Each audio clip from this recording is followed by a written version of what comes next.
Hi all, welcome to electrical Eduzone. അപ്പോൾ നിങ്ങൾ പലപ്പോഴായിട്ട് ചോദിച്ചുകൊണ്ടിരുന്ന ക്വസ്റ്റ്യനാണ് എപ്പോഴാണ് ജെഇയുടെ റിസൾട്ട് വരിക എന്നുള്ളാരും.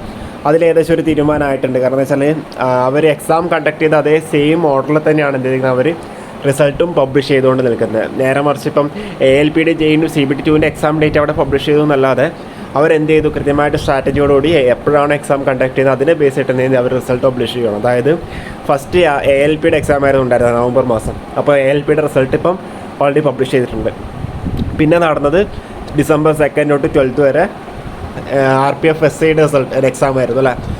അപ്പോൾ RPF SIയുടെ റിസൾട്ട് ഇന്നിപ്പം വന്നിട്ടുണ്ട്. അത് കഴിഞ്ഞിട്ട് എന്ത് ചെയ്യാം, നമ്മുടെ JEE എക്സാം കണ്ടക്ട് ചെയ്തിട്ടുണ്ടായിരുന്നത്. അപ്പോൾ അതിൻ്റെ റിസൾട്ട് എന്ത് ചെയ്യുക, നാളെ തന്നെ മോസ്റ്റ് പ്രോബബ്ലി വരുന്നുണ്ടാവും. അത് കഴിഞ്ഞിട്ടാണ് ടെക്നീഷ്യൻ ഗ്രേഡ് 1ഉം ഗ്രേഡ് 3യും കണ്ടക്ട് ചെയ്തിട്ടുണ്ട് അല്ലേ. അപ്പോൾ അതിൻ്റെ റിസൾട്ട് അതിൻ്റെ പുറകെ തന്നെ വരുന്നുണ്ടാവും. അപ്പോൾ അവർ സിസ്റ്റമാറ്റിക് ആയിട്ട് എന്ത് ചെയ്യാം, എക്സാം കണ്ടക്ട് ചെയ്ത സെയിം ഓർഡറിൽ തന്നെയാണ് അവരുടെ റിസൾട്ട് പബ്ലിഷ് ചെയ്തുകൊണ്ട് നിൽക്കുന്നത്. അഥവാ അങ്ങനെ എന്തെങ്കിലും സർപ്രൈസോ മറ്റോ വരുവാണെന്നുണ്ടെങ്കിൽ ഇന്ന് നൈറ്റിൽ ചിലപ്പോൾ പബ്ലിഷ് ചെയ്യാം JEEയുടെ റിസൾട്ട്. അല്ലാന്നുണ്ടെങ്കിൽ സ്വാഭാവികമായിട്ടും നാളെ തന്നെ റിസൾട്ട് ഔട്ട് ആവുന്നുണ്ടാവും. കാരണം വെച്ചാൽ നമ്മൾ മുന്നേ പല വീഡിയോയിൽ നമ്മൾ പറഞ്ഞിട്ടുണ്ട് 2 ആഴ്ച മാത്രമേ നിങ്ങൾക്ക് അവിടെ സമയം കിട്ടുള്ളൂ എന്നുള്ള രീതിയിലല്ലേ. കഴിഞ്ഞ പ്രാവശ്യമൊക്കെ 2 ആഴ്ച ആ ഒരു സമയം മാത്രമേ ഉണ്ടായിരുന്നുള്ളൂ. ഇപ്പോഴെന്താ നമ്മുടെ ഇപ്പോഴും 2024 നോട്ടിഫിക്കേഷൻ ഏകദേശം 2 ആഴ്ചത്തോളം മാത്രമേ സമയം അവിടെ കിട്ടാൻ സാധ്യതയുള്ളൂ.